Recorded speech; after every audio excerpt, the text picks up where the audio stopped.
Are you stressed and filled with anxiety like I am? Maybe in a bit of pain from that car accident you had a few years ago? Well, the sponsor of today's episode, Hempville CBD, has us covered. They have the highest quality products created by chemists and doctors.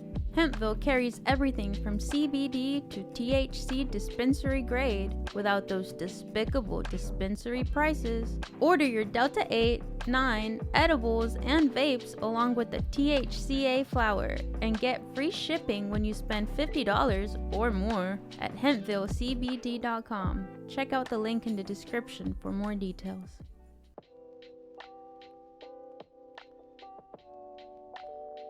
Welcome to the Filmsteins, the double feature podcast. Join us as we unravel the interwoven experience of the continuous conversation of cinema. Take part in pairing movies with our cursed counterparts, movies that share DNA, or even pairing questionable duos by joining our Patreon at patreon.com/filmsteins. We offer tiers at the $1, $5, and $20 level. With a $5 tier, we'll grant the ability to request films to further the discussion. So grab some popcorn, sit back, and get ready to join the 100-year conversation. This is the Filmsteins, where movies are more than just entertainment, they're an experience.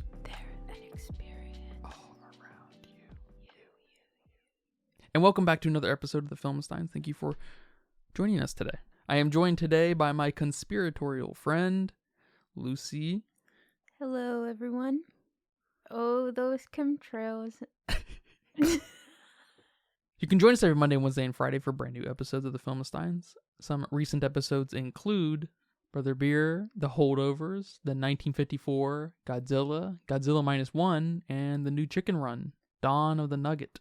Remember to leave nice reviews, comments, concerns all over our social media and our Patreon, especially. You can recommend films over there any time of the day, any day of the week. Come by. But today we are discussing the fairly new Netflix release by Sam Esmail, Leave the World Behind. Yeah, more like leave this movie behind. Got him. Thank you for that. That insight. Thank you for that insight, yes. So we watched this a while back when it first came out. I've been bouncing around in my mind. I'm not sure how I feel about this. I'm very curious how you feel about it. We haven't talked much about it. We've been busy watching other things. Is this movie sort of good or is it sort of bad? Because I'm kind of floating between this. Like, I'm enjoying a lot of this. I'm not enjoying Julia Roberts' performance. I'm not enjoying the weird, just implied racial tension. Like, I feel like it's supposed to make you feel like there's racial tension between Julia Roberts' character and Ruth, which is it's just weird because, we'll talk about it here in a second. And then the cinematography is out of control. We need to get some restraint on this, and the on-the-nose nature, I guess, excuse the pun, that pun will make more sense in a second, of what's happening in this world is a little overstated, and then we land on a understated climax, I guess. It's a bizarre come together, but I'm not gonna lie, I had mostly had fun watching it. I think it might be a little bit long. I guess those are my kind of preliminary thoughts. What do you think about this film, man? Yeah, I'm right there with you. I don't know if I like it or I don't like it. Because there's quite a bit that I like, but I don't know if it's enough to carry the movie. Especially 2 hours. It's a chunk of a movie. I thought a lot of the kind of suspenseful, uneasy things in the movie were good. They were great. So they kind of kept me entertained enough. They kept me captivated enough throughout the whole 2 hours. So I didn't mind really that it was that long, especially because we never got a big climax. So we ended on the climax, which kind of made the movie feel not as long for me. Mm-hmm. So I didn't feel any pacing issues on my part, but I really enjoyed the first part and just everything with the family coming to the house and then the two strangers being there. I mean, pretty much until we got to like the awkwardness between the Amanda character and GH character. after the whole house stuff, the initial house stuff, I started to get maybe lost on what the movie was trying to tell me. It was a little over the top with the weirdness between them, because I totally get, you got strangers coming to your resort, I should say you got strangers coming to your secluded bed and breakfast style kind of thing, and they claim it's their house. It makes sense that it'd be very weird in the beginning, at night too, and they're claiming there's a blackout. Yeah, that'd be very strange. And I liked where that was going. I liked the creepiness, the not trusting, the suspense. I absolutely loved it. I was into it. I was very, very kind of on edge too, but it got so lost. And I understand that. I guess that's what this movie is trying to confuse you. I don't know, trying to give you some uncertainty. Yeah. But that's not the Lost that I was feeling. So it became really hard to enjoy. Yeah, they embraced the alienation we put onto ourselves, disabling us to like connect with others. Especially with our Amanda character, she was like, I hate people. I hate people. It's like, people, I mean, I guess I'm not trying to say this is a movie grounded in reality or any kind of naturalism, but that's only a character on Twitter. I hate everything. I hate the world. That's not a human being. So that's a hard sell to, get behind, especially when she doesn't ever fucking relax. She doesn't, not that this is a character-driven movie, but she doesn't change really at all. I guess she does have that one moment with GH while they dance, listen to music and everything. This might be a personal thing, but it's so awkward in another way that it doesn't really sell me on that this is supposed to allow, that this is supposed to indicate to us that there's some kind of connection building here. Because Julia Roberts is so fucking awkward in this movie. Yeah, that whole scene was very awkward. Yeah. It was, one of those forced romance things that... I think we're supposed to get that there's, there is this glimpse within all of us, even the worst of people, to connect with strangers. But I think Julia Roberts kind of does us a disservice, does the movie a disservice in that way. The whole movie? The whole movie, I think she's terrible. Or in the scene? But in that scene specifically. I think she's terrible throughout the whole movie. Okay. And so I think that hurts the movie because she has the wrong vibe about her. She's also just a terrible character to, kind of force to launch off of, because Ethan Hawke is like the polar opposite of her.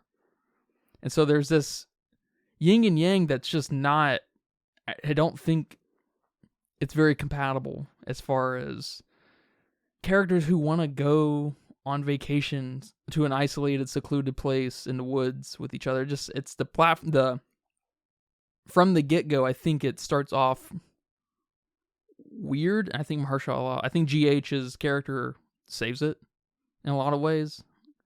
Yeah, I don't think there's enough of him to save it.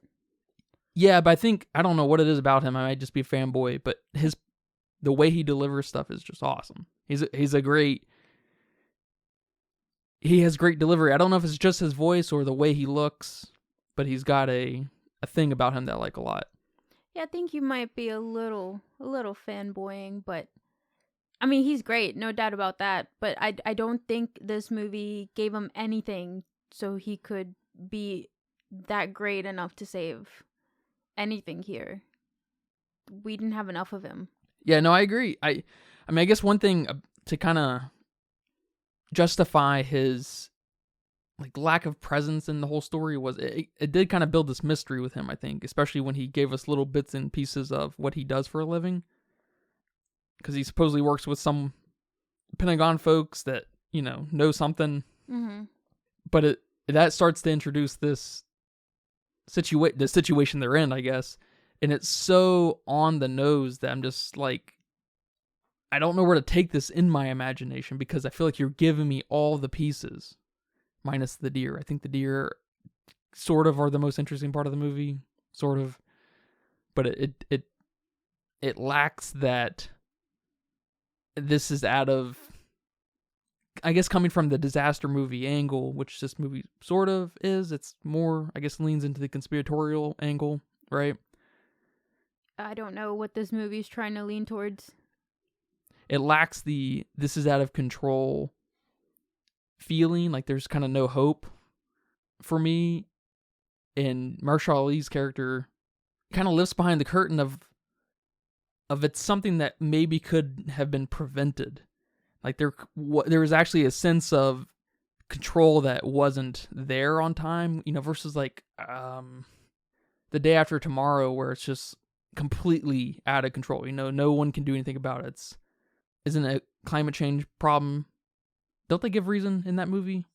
I can't remember, but it's, the fucking world is freezing over or something, right? Mm-hmm. And so it's, no nation, no organization of a species can do anything about what the world is just going to do because of, fundamental physics. So there's this mystery and secrecy within him that I like a lot. And yeah, I mean, I agree though. It's hard to say, I guess, but I want to say we don't get enough of him, but it may have just taken that step even further of giving us a little too much, because I think it gives us too much in every other way, especially Kevin Bacon's character. He's stupid as fuck. That whole situation was dumb as shit as far as building the mystery.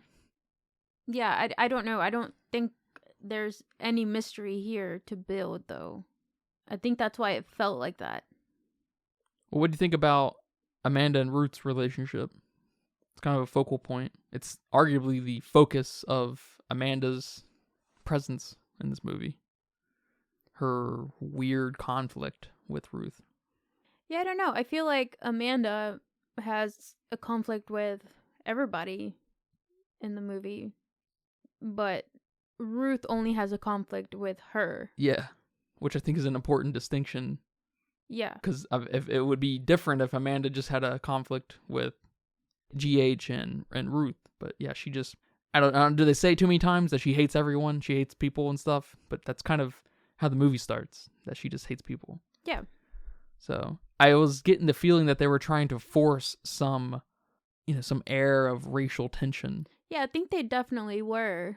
I guess in the beginning of the movie, she makes, Amanda's character makes a comment about GH's character being maybe the help of the house, and he's just here to break in and steal from the real owner.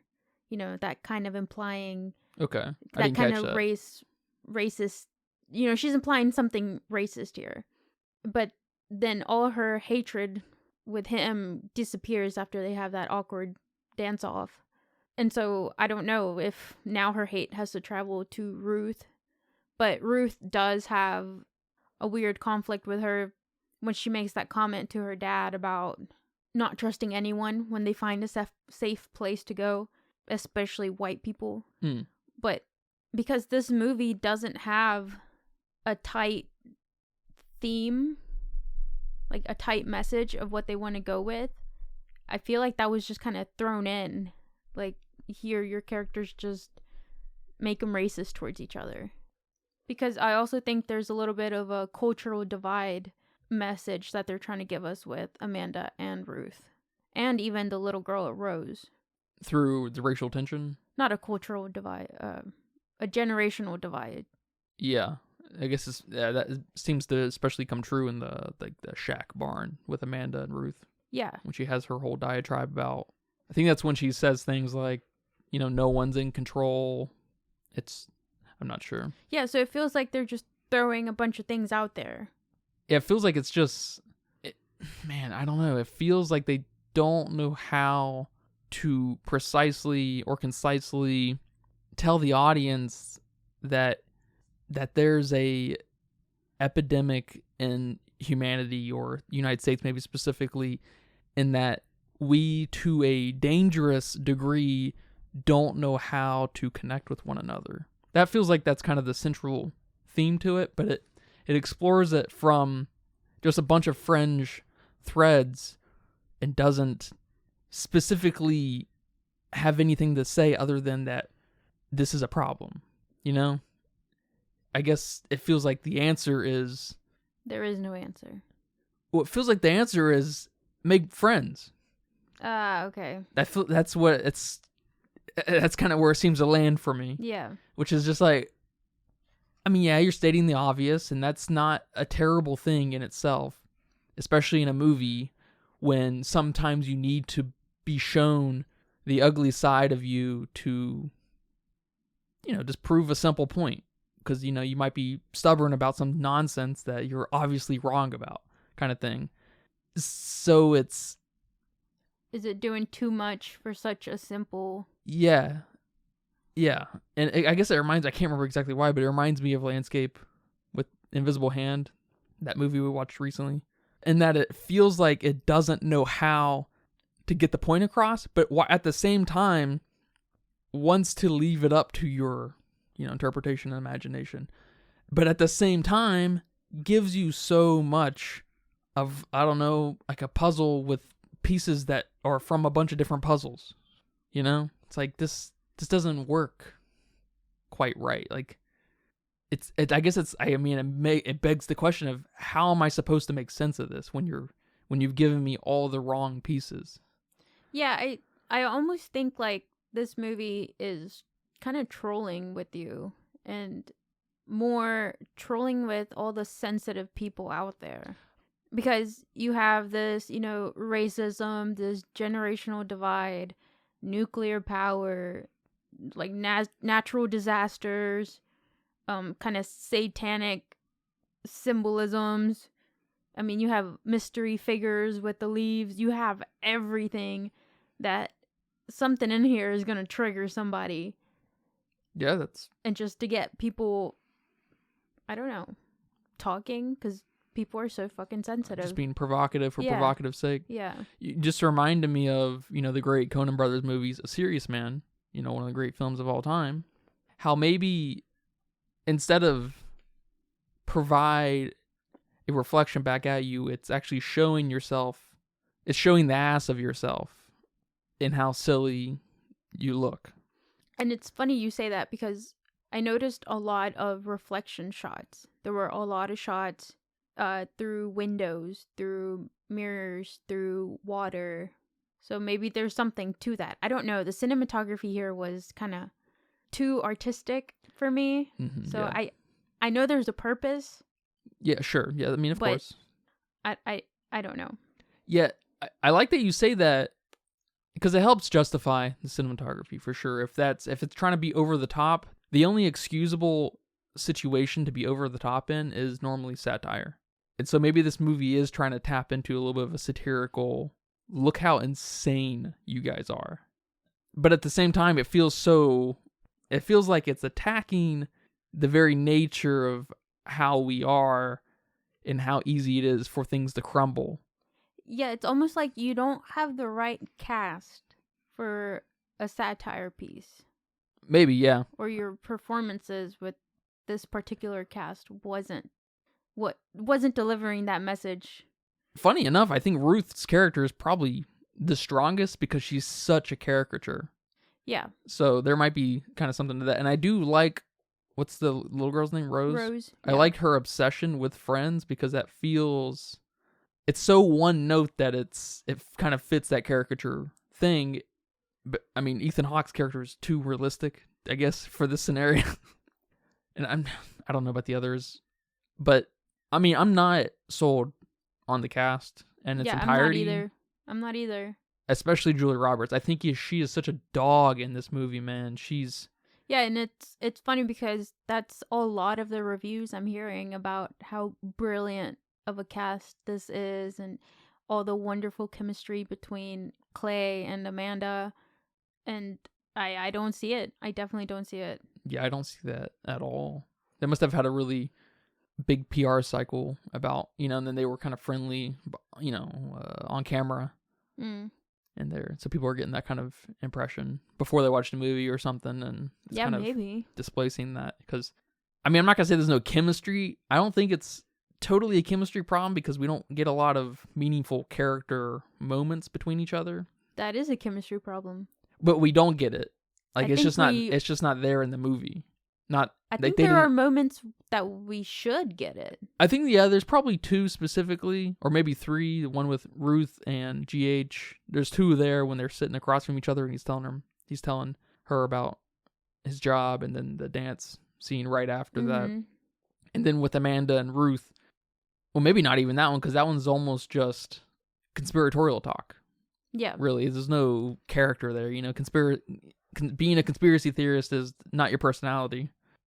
But I guess I just feel like Julia Roberts is so out of her league in this kind of movie. I don't really know, what she's in or anything, but she's obviously not in movies like this. She doesn't do performative pieces. She doesn't do anything philosophically interesting. She's not a experimental actor in any way like that. Yeah, I guess she does a lot of rom-coms. They're trying to give her that Adam Sandler spin where he just fucking comes out of left field with a hyper dramatic film. Yeah, I don't know. She's pretty much central to why I can't totally get on board with this movie, which is funny because I don't usually a specific character or actor usually doesn't prevent me from me being sold.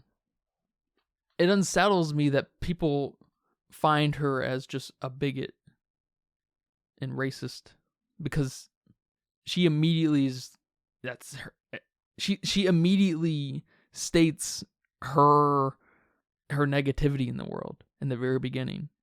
And her saying that she thought they might have been the help or whatever, they have help that comes and checks on the house when they're not renting it out. GH does. He's a bed and breakfast manager, right? He owns this house. He definitely hires people to come clean it, So it's not that far-fetched. Mm-hmm. So it's just bizarre that anyone could read into her character other than, seeing yourself. I guess that just proves to us or the viewer that they are Ruth, Yeah. We got a bunch of Ruths watching this movie and they, think exactly what Ruth is feeling. So maybe it's a little bit of that. You said that, I think. It unsettles me that you can latch on to such a caricature like that. I guess I agree with you. People are commenting on what a shitty character she is. Not shitty in the sense of she's bad, which she is bad, but like just how awful of a human being she is. Yeah. When just the other day you were telling me about a video you saw on Twitter about a lady throwing someone's puppy at them, or someone she threw a dog. I think it was his puppy and she threw it at him and it like smashed into the concrete and it was whimpering and it ran to him. Yeah. Even though she threw it at him. And so, you think that might trigger something in its mind. But yeah. So, I mean, you're completely right.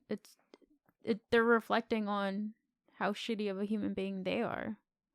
So it sounds to me like they need to, go out and make friends? Yeah. Sounds about right. I guess if you make friends, you don't throw puppies. And maybe a little bit of relax. Because the title makes me think, when I read the title, Leave the World Behind, that makes me think, relax. I don't know why. Does that make sense? What you say? Chill the fuck out. Chill the fuck out. Like, just forget about everything. Leave it all behind. Just relax, right? And so it's kind of, I'm maybe being a little bit sold on this movie now that I'm seeing it a little bit through the lens of less of a social commentary and more of a satire. Yeah, I can see that. I can definitely see that.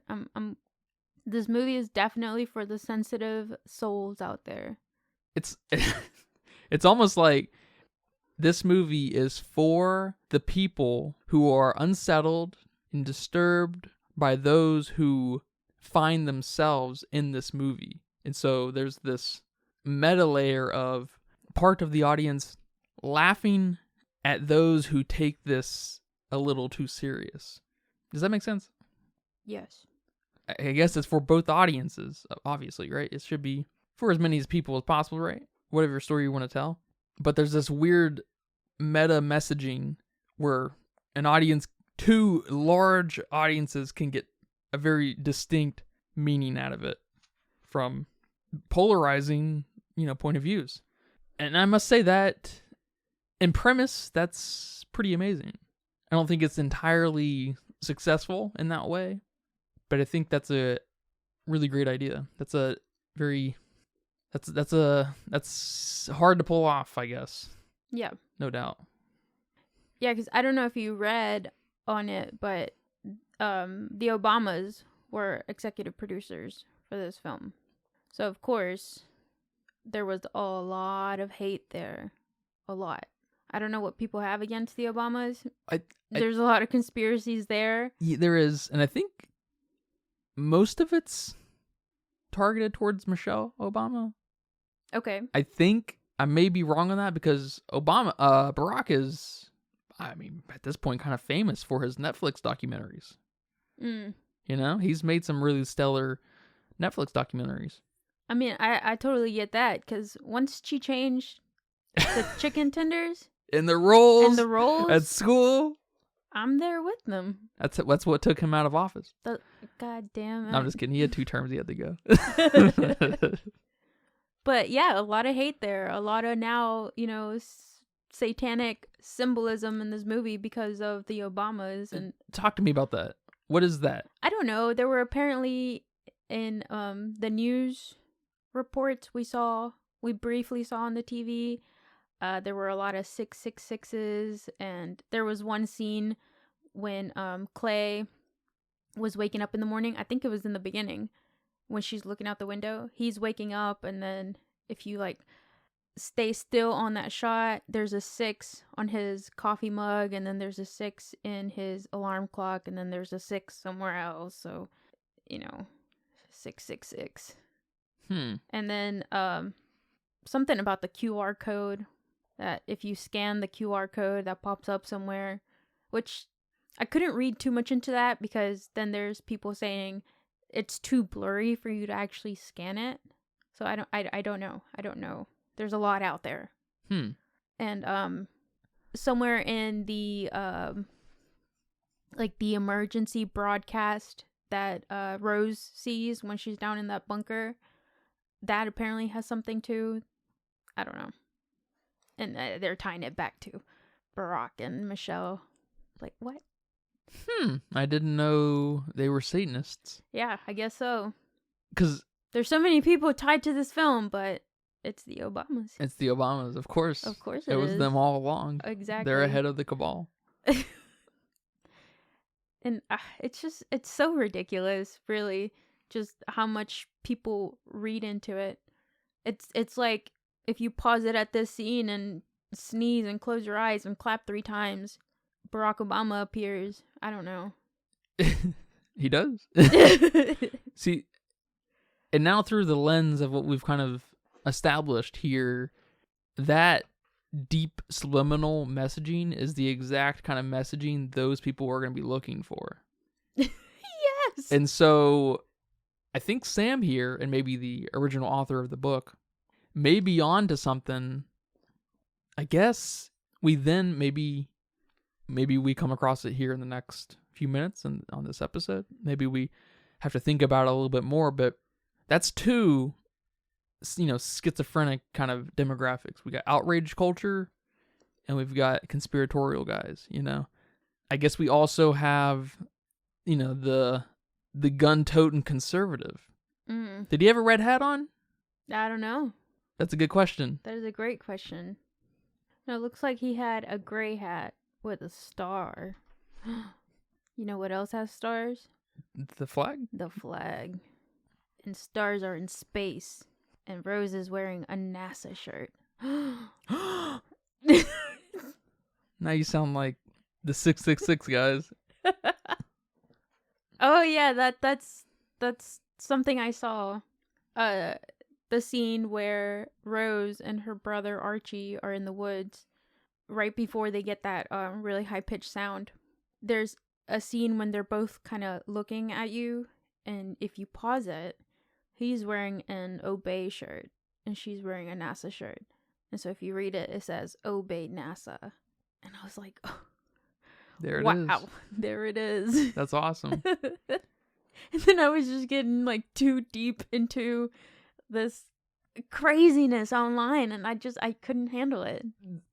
This reminds me of that Andrew Garfield film, all of a sudden, Underneath Silver Lake, where he's he unlocks this conspiratorial kind of mindset that everything in the Hollywood area is connected with each other, and it's a cool movie, and it's nothing but mystery. They don't give you any fucking answers.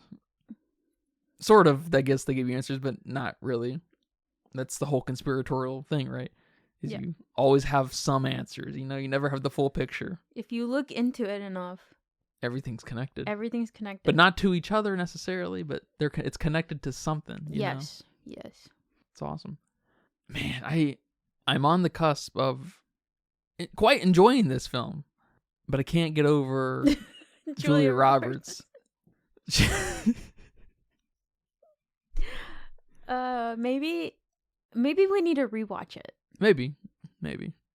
But let's go back to the movie itself and just all the weird angles it had. Yeah, I wanted to talk about that too, yeah. They were a bit too much. There's two that really stuck out to me.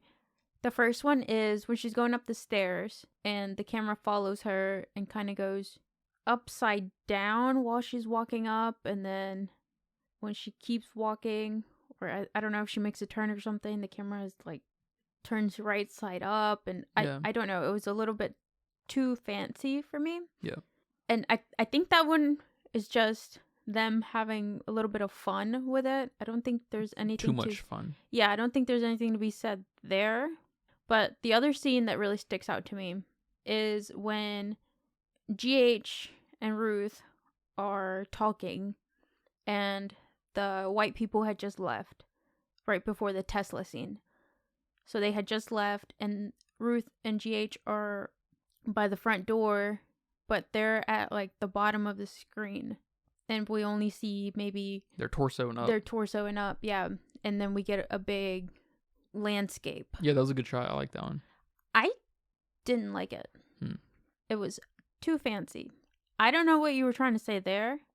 It was too static. And I would have liked it maybe if I saw something, maybe like a deer poking through or something I'm supposed to catch. But no, it was nothing. And they were at the bottom of the screen, and it was kind of unsettling, and I just didn't quite know how to feel about it. Besides that, it unsettled me, and not in a good way. It's way over the top. Its camera work is one of those things in, any kind of creative sense. Less is more. If you want to make these shots powerful, you have to deliberately use them, not make this some fancy school project, some university project. Okay, it feels like this director, which I know he's done a lot of work on the Mr. Robot or whatever show that is. It feels like he just got out of film school or just got done doing his internship with, I don't know, Steven Spielberg and Stanley Kubrick at the same time, and just went crazy with these shots. And he lost all of the intent behind the camera work, just in general. There's some great shots. I mean, there's a lot of great shots. This movie, I don't think I've ever seen a movie this produced. I mean, we have to give it up to the Obamas there. They know how to produce a movie, for sure. They allowed some crazy things to happen, and I can't imagine how long the filming schedule was. Mm-hmm. It's probably like 4 or 5 months, man. A lot of it. The kind of principal kind of photography part of it. So, so I guess like technically it's like kind of cool and impressive, but in isolated kind of forms, not at all working together, because it loses whatever meaning it was. And it was supposed to be that unsettling thing, but they basically give you vertigo. It's like, okay, you want to be on the edge of your seat with vertigo. You don't want to give me vertigo, right? Yeah. So, I mean, there's a few really great shots, no doubt. Oh, the zoom in shots, I really like those. I didn't know what, where I had seen those before and kind of what genre I had seen those in before, but I really like them. Yeah, there's some those very slow zoom in shots. Almost, I don't know, they gave me kind of detective vibes. Mm-hmm. Yeah, they remind me. You don't see them very often in horror, but they remind me of. If they feel like they'd be at home in some horror where the camera forces you to get closer to something that you don't want to look at, kind of thing, and that's cool. I could see that. I think there was some of that in Hereditary, but it was more of like a composition shot where they were doing some cool transition and stuff.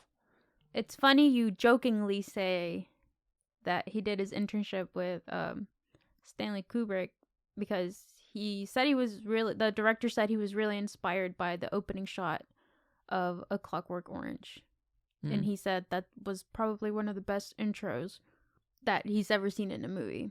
Yeah, he definitely has a letterbox. He's used it ever since it came out in 2012 or 13 or whenever it came out. He loves movies, obviously, right? The way this movie's made, and I guess anyone quoting Stanley Kubrick either love movies or referencing, I should say, you either love movies or you're full of yourself. I don't know, maybe, I don't know. He must be surrounded by yes men, because how many people working on this with him? The Obamas are not filmmakers. They are not creatives. They obviously know how to facilitate the production of something, right? Yeah, and I think from the director's interviews, Barack Obama is a film enthusiast.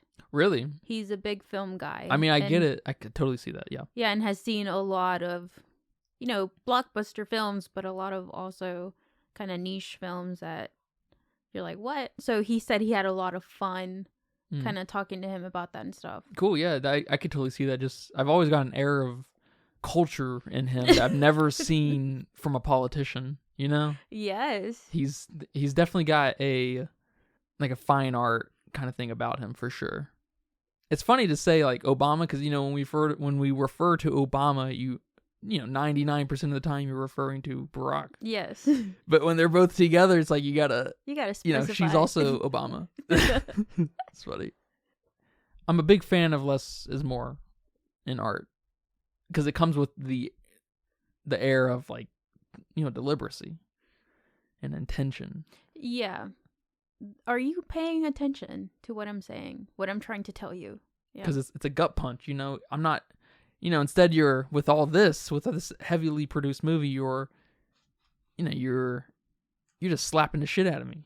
I'm getting used to the slaps, right? But with these with those meaningful zoom ins, with those tipsy topsy spins and shit, like with the Tesla, I feel like that probably would have been a good shot. Like how they did the aerial shot, that would have been a really powerful shot if everything else wasn't a powerful shot. And so now all of a sudden, nothing's working in that way. So it's unfortunate. It's totally unfortunate that you let your passion, in a way, get in the way of making something actually really good.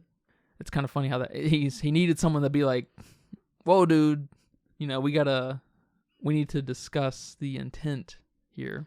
Yeah, it's like, especially in a movie like this. Yeah, it's like when someone asks you a question about something you're really passionate about, and you just talk to them for hours, and you forget what the question was. And your person who asked you is kind of overwhelmed. Yeah, overwhelmed. Yep, totally. I didn't want this much about crocheting or whatever. I just wanted to know how to make that knot. Yeah. I think it's kind of cute for Netflix to release a so-called disaster movie around the same time they released Don't Look Up last year. And so there's kind of a thread of political edge, social edge to both those movies. And I like that there's, they came out around the same time of the year. They deal with very worldly topics and stuff. I like that a lot. That's fun. Yeah. Yeah, and Don't Look Up left me very unsettled. I don't think I'd ever watch that movie again. I don't know if my head just wasn't at the right place at the time I watched that movie, and I just had basically a existential crisis and a panic attack on top of it. But I think it kind of goes back to what you said in the beginning of the episode, how there wasn't a feeling of a doomness to this movie. It didn't feel like the world was ending and we were fucked. Which maybe after the kind of dissertation we've laid out, is an important part because, and I guess they bring it up literally, that we brought the destruction to ourselves. The world was never ending. We just made it, we kind of fulfilled the prophecy that we were already afraid of hearing, Yeah. And so there was no emergency to begin with. That's why we never got the total air of there's an emergency. Kevin Bacon's character, the guy with the hat, Danny. mm-hmm. He was at Walmart, whatever, getting his regular supply that he gets every 2 weeks or whatever, right? But Amanda's looking back at that and be like, he knew. He fucking knew, yeah. No, he didn't know. That's what that conservative does every 2 weeks, because he's a conspiratorial-minded person and thinks the world's going to end. He bought 2 cases of water. Or maybe he doesn't like going to the grocery store very often. Hey, I do that. I like going every 2 weeks. Maybe he likes going once a month. Oh, sure, yeah. I didn't see all the stuff he had in his truck, We didn't have a great shot of that. No. We just saw them kind of glaring at each other. And every stranger is sketchy looking, right? Heck yeah. Especially at Walmart's. Yeah.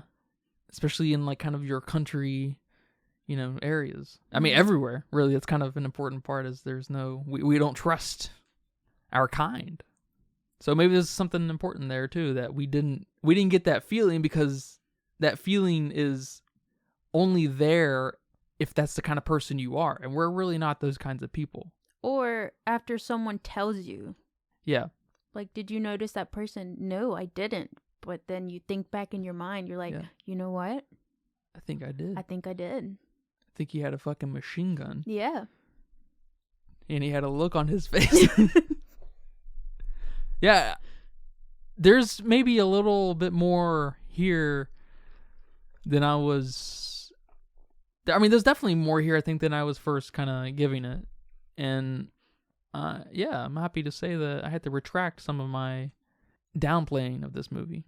Yeah, I think... Minus Julia Roberts. Fuck her. In this movie. Yeah, I think I definitely need to think about it some more. Yeah. I think I would like to rewatch this movie. Yeah. This might be... You know what? This might be a fun movie to put on for new people that you meet, to gauge how fucking insane they are and unstable they are. When we first watched it, I was like, you know what? I'm just like her.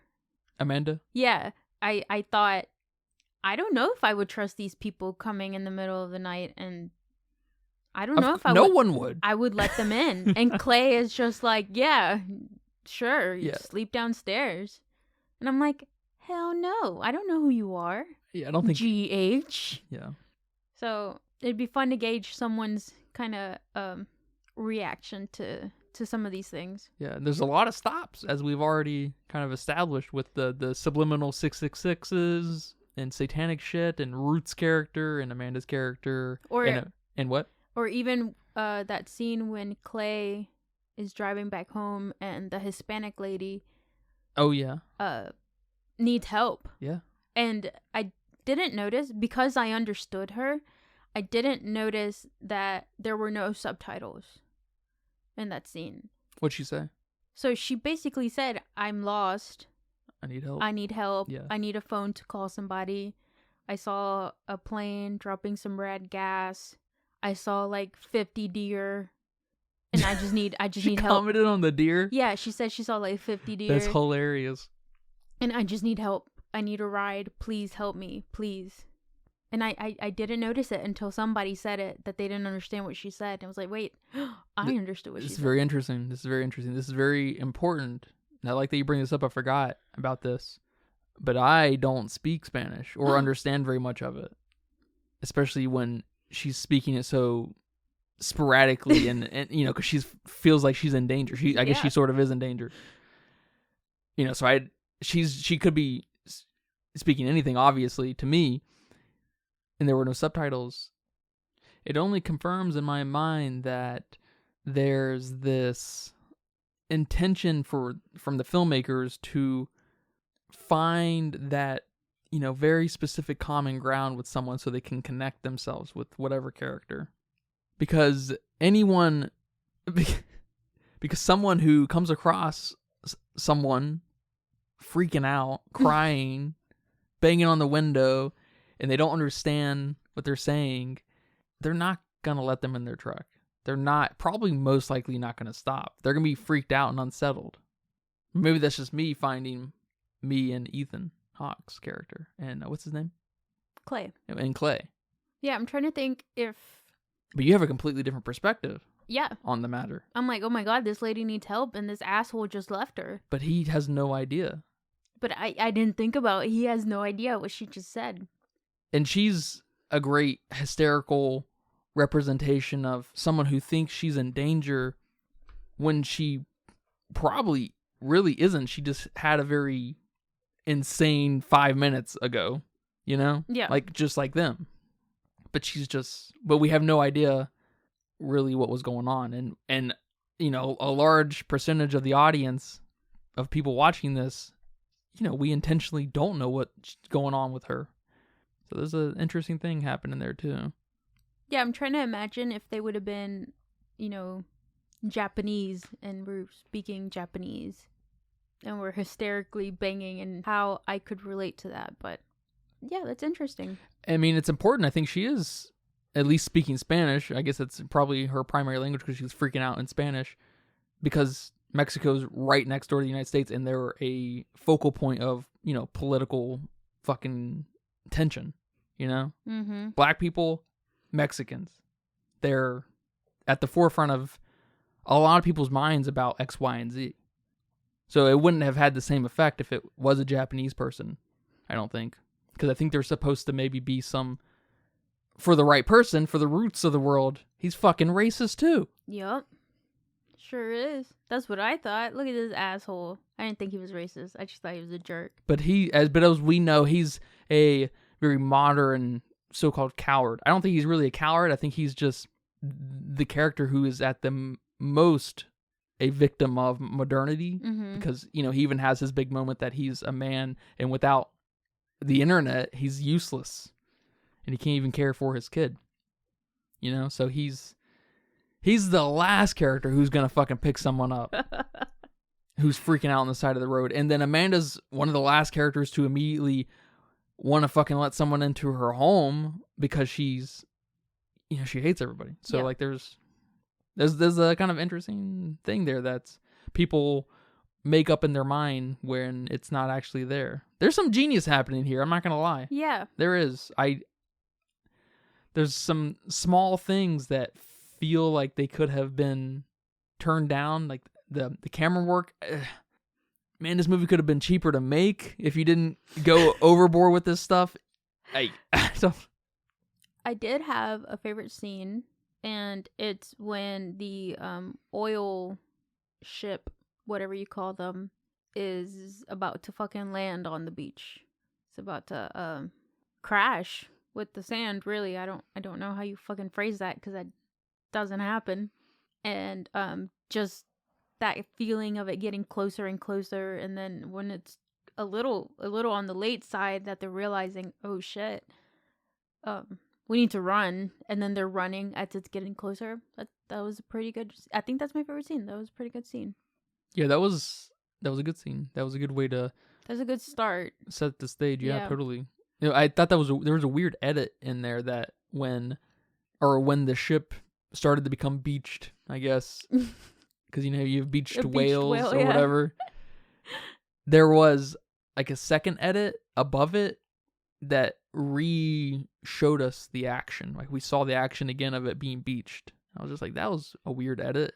Because I would have thought that top edit, that top shot of the ship would have just been basically still. It may have moved a little bit more than stopped, but it basically entered the beach and did its thing again. And you could see people running to the left. And I was like, that was weird. I don't. Yeah, I didn't notice that. Small little thing, really. I was too focused on, oh shit, what is what is going on? That was good though. Yeah, totally. Also, like the Tesla scene.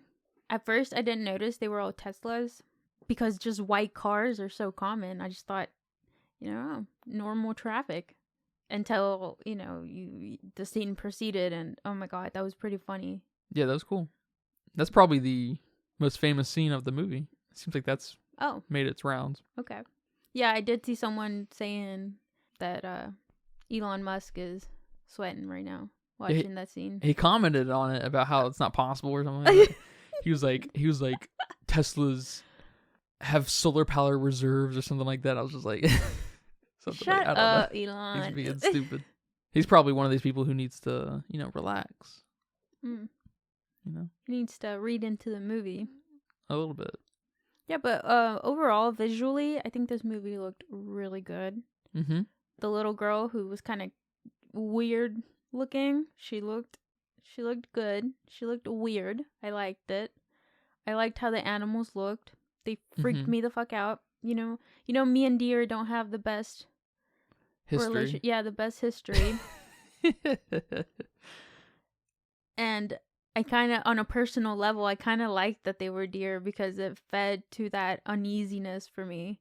Oh, I don't think you're alone in that. I think people are unsettled by deer, or I think people are unsettled by deer because they're just weird. Like, they don't wander about like raccoons and coyotes or wild dogs or even fucking elephants. I feel like elephants are less weird, and they're, they don't have any elephants in the United States. They're big ass weird animals too, but like deer have like a roboticness to them and a sneakiness to them, and their beady eyes, and they're super unsettling. they're weird. I totally get it. I totally get your weirdness about deer. I don't think most people are that weirded out by them, but like on my level, on your level.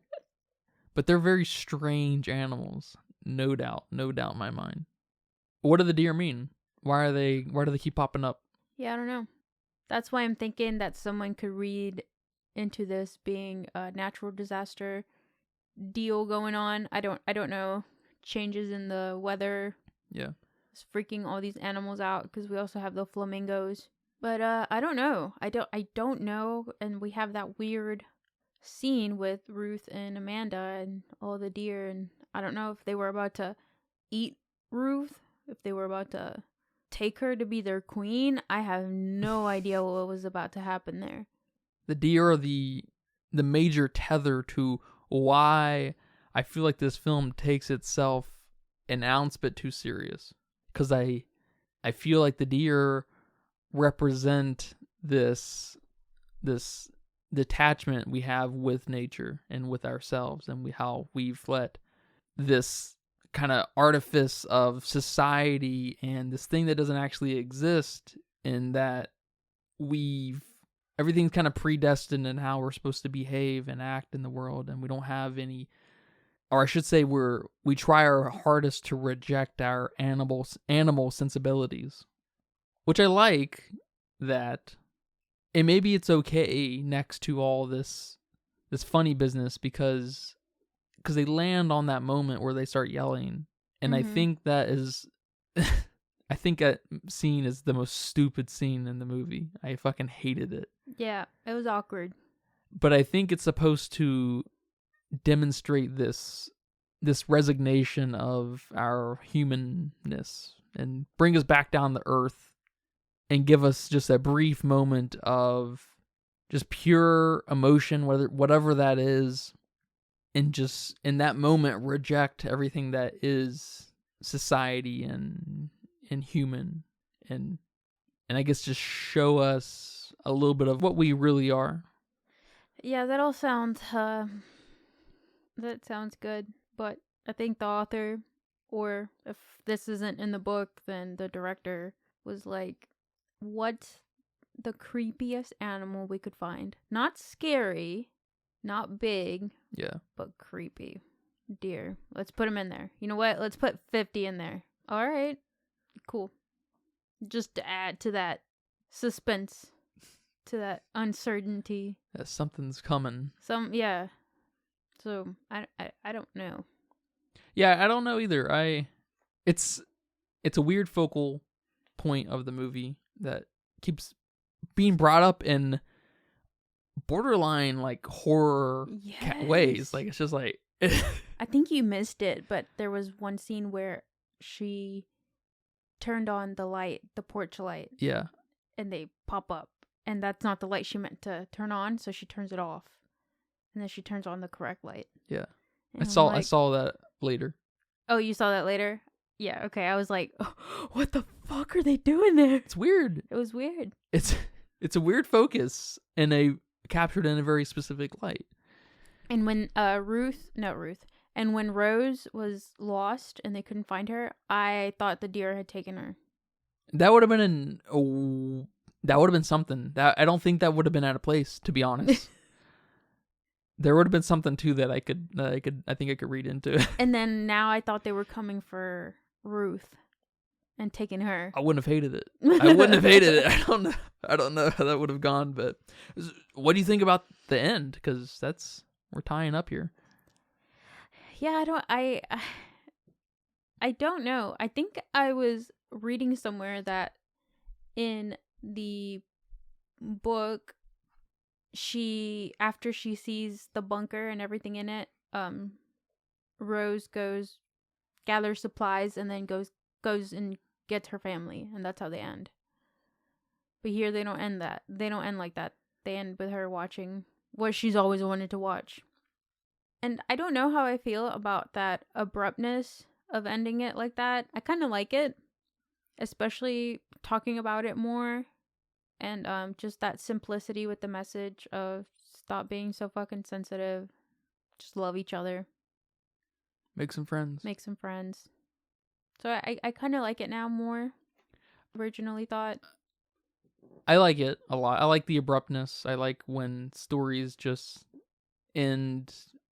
It's this deliberate self-awareness of not overstaying your welcome. You know what I mean? Like, it's like, all right, we're gonna do the Irish goodbye, and I'm just gonna be gone. Bye bye. Yep. I ain't gonna say bye bye. That's part of the Irish goodbye. But I like these ending much more than what you just said about her gathering supplies. Mm-hmm. I wonder if the book is a little more grounded in a series of, catastrophes. Yeah. Kind of thing. Like, it's because if this ending is as absurd as a lot of the rest of the film, so it lands home with me totally. I thought it was kind of funny that they played the intro of Friends as the outro of this movie. That was kind of cute. Yeah, I like that. What do you think about the explosions and the smoke that was happening on Manhattan?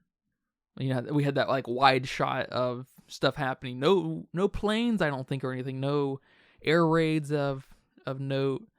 But there's some kind of implication there of, are we being attacked? Because we previously saw those pamphlets being dispersed by the plane that had some Arabic language on it.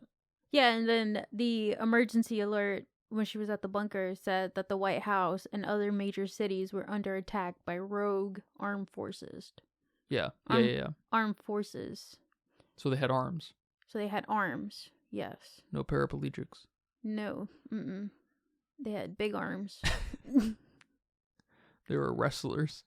So seeing that kind of made me think that we were going to get some kind of resolution, some kind of answers, but it lost me even further. It confirms to me actually that it's us. Ah, okay. Because if it was the Middle East of any kind, if it was China or Russia, we would know. The U.S. would be all over. Russia's attacking us. They've got the fucking president held hostage. Mm-hmm. They'd be all over that. But it specifically says rogue, and there's no air raids. It's so low key. Yeah. In a funny way that it confirms to me that it definitely is humans. Or I mean, of course it's humans. It's not aliens, right? Or demons.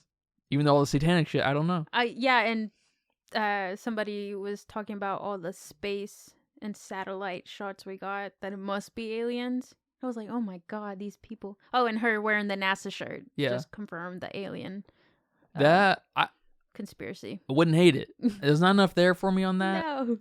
Unless the deer are alien. I wouldn't hate it. I don't know. But yeah, there's some closure there in my mind. The open-endedness of it is, it's left up to the audience, of course, but it's in that, which character are you, kind of thing. That's the open-endedness of it. Who are you, and what are you gonna do about that? and how are you gonna continue to be and see yourself and see the rest of the world. That's the open-endedness that I think is a little more interesting.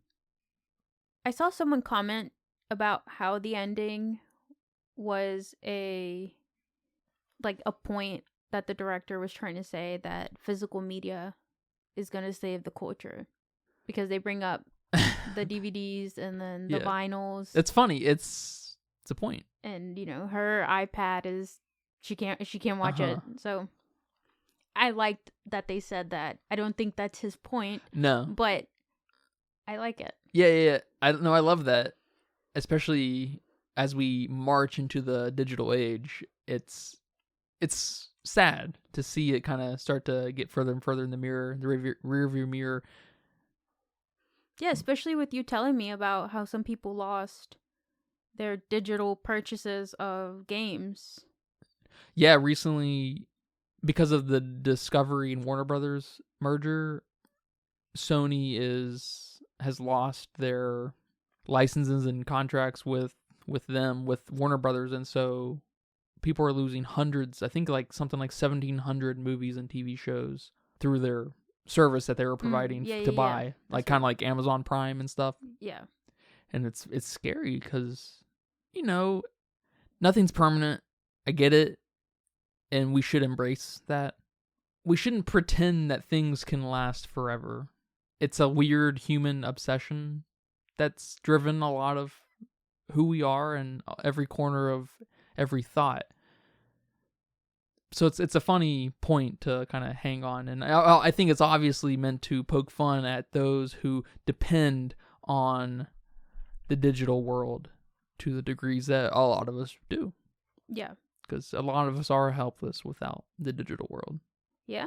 A lot of businesses wouldn't work like they do without the digital world. It's allowed for things to grow in a very particular way. Yeah, my job. Mm-hmm. We're all digital. But we're totally, it's a one-way codependency, Yeah. I guess we're completely dependable.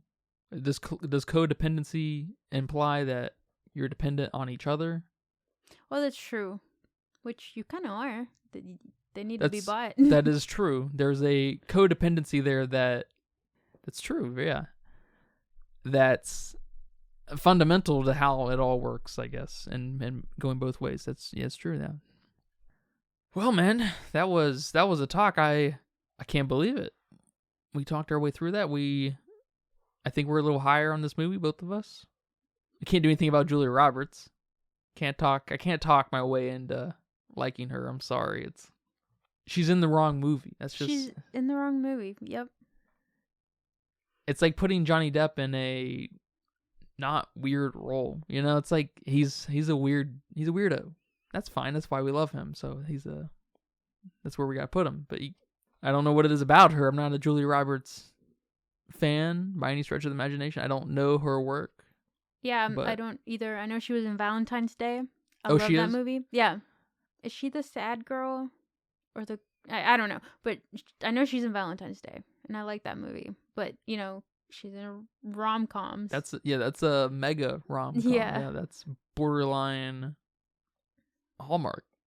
So, but yeah, thank you for watching this movie and talking about it with me here today. This was a very fun talk. You're welcome. Do you have a budget guess for me?